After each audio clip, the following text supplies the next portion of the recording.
আসসালামু আলাইকুম বাংলাদেশ, কেমন আছেন সবাই? আশা করছি সবাই ভালো আছেন। আমিও ভালো আছি আপনাদের দোয়া ও ভালোবাসায়। মূলত বেশ কিছুদিন ধরে আমাদের এলাকার আবহাওয়া খুবই রৌদ্রময়।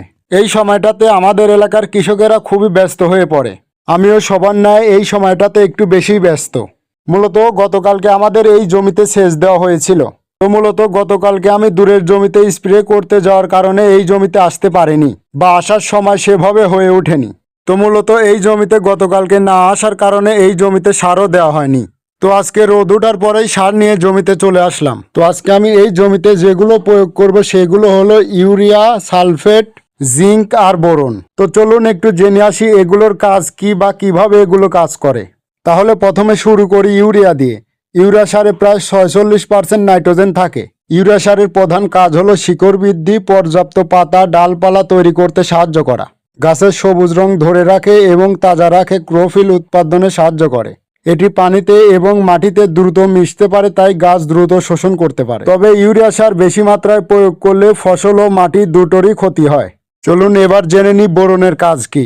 বোরনের কাজ হলো ফুল ফোটা, পরাগায়ন, পরাগরেণু ও টিউব বৃদ্ধি এবং ফল ও বীজ গঠনে গুরুত্বপূর্ণ ভূমিকা রাখে। যেমন ধানের চিটা হওয়া থেকে প্রতিরোধ করে, দানা পুষ্ট করে, ফলের আকার ও গুণগত মান বৃদ্ধি করে। কোনো উদ্ভিদে যদি বোরনের অভাব দেখা যায় তাহলে গাছের ফুলের সংখ্যা কমে যায় ও ফুল ঝরে পড়ে, ফল আকারে ছোট হয়, ফল ফেটে যায় বা ফলের বিকৃতি হয় এবং গাছের নতুন ডালপালা দুর্বল হয়ে পড়ে। চলুন এবার একটু জেনে নিই জিঙ্ক বা দস্তা সম্বন্ধে।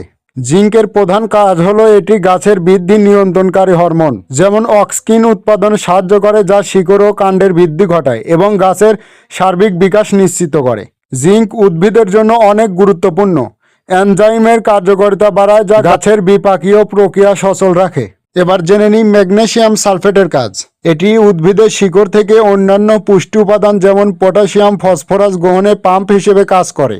এটি উদ্ভিদের অ্যামিনো অ্যাসিড, ভিটামিন, চিনি ও চর্বি গঠনে সাহায্য করে, শস্যের আকার ও ওজন বৃদ্ধি করে।